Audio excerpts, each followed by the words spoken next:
اور جب یہ قوم اپنی بلوغت تک پہنچے گی، شعوری بلوغت، فکری بلوغت، علمی بلوغت، اور رب سے جو وعدہ کیا تھا پاکستان کا مطلب کیا، لا الہ الا اللہ، جب اس بلوغت تک یہ پہنچ جائے گی، اس وعدے کی تکمیل ہوگی، پھر رب دیوار ہٹا دے گا اور پاکستان کو اللہ اتنے خزانے دے گا اور پاکستان ایسا مالا مال ہوگا، دنیا دیکھنے آئے گی انشاءاللہ۔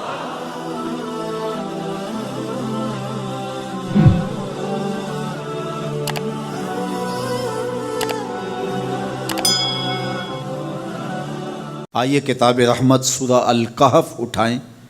اللہ تعالیٰ نے ایک واقعہ بیان کیا ہے حضرت موسیٰ اور حضرت خضر علیہ السلام کا، کہ حضرت موسیٰ علیہ السلام عزم مصمم کر کے جب چلے تو اللہ فرماتا ہے کہ ہم نے حضرت موسیٰ علیہ السلام کو جس بندے کی نشانی بتائی تھی وہ بندہ ان کو وہاں مل گیا۔ سفید چادر اوڑھے حضرت خضر علیہ السلام وہاں لیٹے ہوئے تھے، تو یہ جا کے ان کے پاس کھڑے ہو گئے کہ حضرت میں آپ کی خدمت میں اس لیے آیا ہوں کہ اللہ نے آپ کو جو خصوصی علم عطا کیے ہیں میں ان کو سیکھنے کی غرض سے آپ کی چوکھٹ پہ آیا ہوں۔ کہا تم میرے ساتھ صبر نہیں کر پاؤ گے، معاملے مشکل ہیں، سفر دشوار ہے، منزل کٹھن ہے، اور میرے معاملات ایسے ہیں کہ تم اعتراض کرو گے اس کے بغیر تم رہ نہیں سکتے۔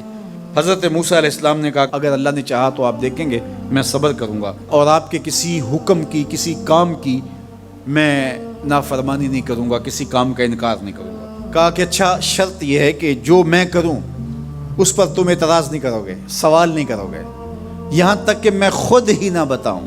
تو کہا کہ یہ شرط ٹھہری، میں کوئی بات نہیں کروں گا۔ فانطلقا، دونوں چل پڑے، دریا کے پار جانا تھا۔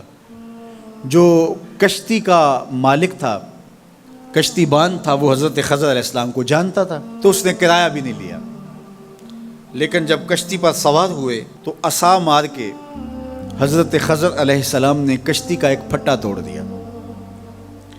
تو بے ساختہ حضرت موسیٰ علیہ السلام نے کہا آپ نے پھٹا توڑ دیا، یہ سارے ڈوب جائے؟ کہا میں نے کہا تھا نا تم میرے کاموں پہ صبر نہیں کر پاؤ گے۔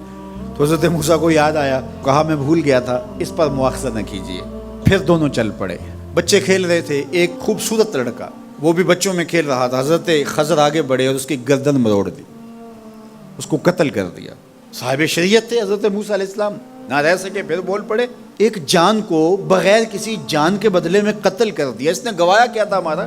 آپ نے بہت ہی جو ہے وہ غلط کام کیا، یہ کام اچھا نہیں کیا آپ نے۔ کہا میں نے کہا نہیں تھا کہ تم میرے ساتھ صبر نہیں کر پاؤ گے۔ کہا ایک موقع اور دے دیجئے، اب اگر میں نے کوئی اعتراض اٹھایا تو پھر دوبارہ مجھے آپ اپنی صحبت میں نہ رکھیے، عذر تمام ہو جائے گا۔ پھر دونوں چل پڑے، یہاں تک کہ ایک بستی میں دونوں آئے تو آپ نے بستی والوں سے کہا کہ ہم مہمان ہیں، آپ ہماری مہمان نوازی کیجیے، کھانا کھلائیے۔ تو انہوں نے انکار کر دیا، کہا کہ ہم تو آپ کو بلایا نہیں ہے، آپ خود آئے ہیں، آپ اپنے کھانے کا خود انتظام کیجیے۔ گزر رہے تھے گلی سے تو ایک دیوار گرنا چاہ رہی تھی، تو جلدی سے اس دیوار کو مرمت کر دیا۔ کہا حضرت ہم اگر چاہتے تو اس پہ اجر لے سکتے تھے، انہوں نے ہمیں کھانا تک نہیں دیا اور ہم ان کی دیواریں سیدھی کر رہے ہیں۔ کہا اب تمہاری میری جدائی ہو گئی، تم نے یہ بھی اعتراض کر دیا۔ تو انہیں یاد آیا کہ وہ یہ بھی اعتراض ہو گیا، اب میں تمہیں بتاتا ہوں کہ یہ 3 کام میں نے کیوں کیے۔ اللہ اکبر۔ اب سنیے، قرآن ہمیں بتاتا ہے کہ ظاہری علم بھی ہوتا ہے لیکن کوئی باطنی علم بھی ہوتا ہے۔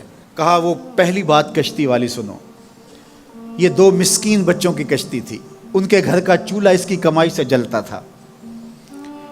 دریا کنارے کنارے ایک ظالم بادشاہ رہا تھا جو لوگوں کی کشتیاں چھین رہا تھا، ہم نے تھوڑا سا عیب لگا دیا، وہ ٹوٹی کشتی چھوڑ کے چلا گیا۔ اب وہ تھوڑے سے پیسے لگا کے کشتی مرمت کرا لیں گے، گھر کا چولہا جلتا رہے گا، بتاؤ اچھا کیا یا برا کیا؟ کہا رہی بات اس بچے کی جس کو ہم نے قتل کیا، اس کے ماں باپ مومن تھے، نیک تھے، صالح تھے، بچے نے بڑا ہو کے بہت برا ہونا تھا، ہم نے اس کو قتل کر دیا، اللہ اس کے بدلے ان کو بہتر اولاد دے گا۔ علماء تفسیر نے لکھا ہے اس بچے کے بدلے میں اللہ نے ان والدین کو ایک بیٹی عطا کی جس کی نسل سے 70 نبی پیدا ہوئے۔ دیوار کی کہانی بھی سن لیجئے، یہ شہر کے 2 یتیم بچوں کی دیوار تھی اور اس کے نیچے ان کا خزانہ تھا اور ان کا باپ بڑا نیک تھا۔ خزانہ دیوار کے نیچے ہے، دیوار گرنا چاہ رہی ہے، کسی معمولی دھکے سے گر جاتی دو ہی صورتیں تھیں، یا وہ بچے خود اپنا خزانہ اٹھا لیتے یا لوگ اٹھا کے لے جاتے۔ لوگ اٹھا کے لے جاتے پھر بھی ہاتھ میں کچھ نہ آیا، اور اگر وہ خود اٹھا لیتے تو بچے ہیں، بچپنے کی وجہ سے وہ اس کو اڑا دیتے۔ تو ہم نے اس کے اوپر دیوار کھڑی کر دی، جب تک وہ اس قابل نہیں ہو جاتے کہ یہ خزانہ نکال کے اس کو صحیح مصرف پہ لگا سکیں، اتنی دیر تک دیوار گرے گی نہیں۔ اللہ اکبر، وہ کسی وجہ سے دیوار قائم رہے گی، اور جب وہ اس عمر کو پہنچ جائیں گے جس عمر میں وہ اس خزانے کو سنبھال سکیں گے، تو پھر دیوار خود بخود گر جائے گی اور یہ خزانہ نکال کر کے اپنے کام پہ لے آئیں گے۔ میں جب پہلی مرتبہ اس کو جو ہے وہ غور کے ساتھ تلاوت کیا تو مجھے یہ لگا کہ اس کا انطباق پاکستان کے حالات پہ بھی ہو سکتا ہے، اس لیے کہ یہ بھی یتیموں کا سرمایہ ہے۔ کتنے یتیم روتے بلکتے رہ گئے اور ان کے سر سے جو ہے وہ سائے اٹھ گئے اس وطن کے لیے، لیکن میرے مالک نے اس ملک کے خزانوں پر گہرے پہاڑ اور بڑی بڑی دیواریں کھڑی کر دی ہیں۔ جب تک یہ قوم بلوغت تک نہیں پہنچے گی اتنی دیر تک وہ خزانے ظاہر نہیں ہوں گے، اور جب یہ قوم اپنی بلوغت تک پہنچے گی، شعوری بلوغت، فکری بلوغت، علمی بلوغت، اور رب سے جو وعدہ کیا تھا پاکستان کا مطلب کیا، لا الہ الا اللہ، جب اس بلوغت تک یہ پہنچ جائے گی، اس وعدے کی تکمیل ہوگی، پھر رب دیوار ہٹا دے گا اور پاکستان کو اللہ اتنے خزانے دے گا اور پاکستان ایسا مالا مال ہوگا دنیا دیکھنے آئے گی انشاءاللہ۔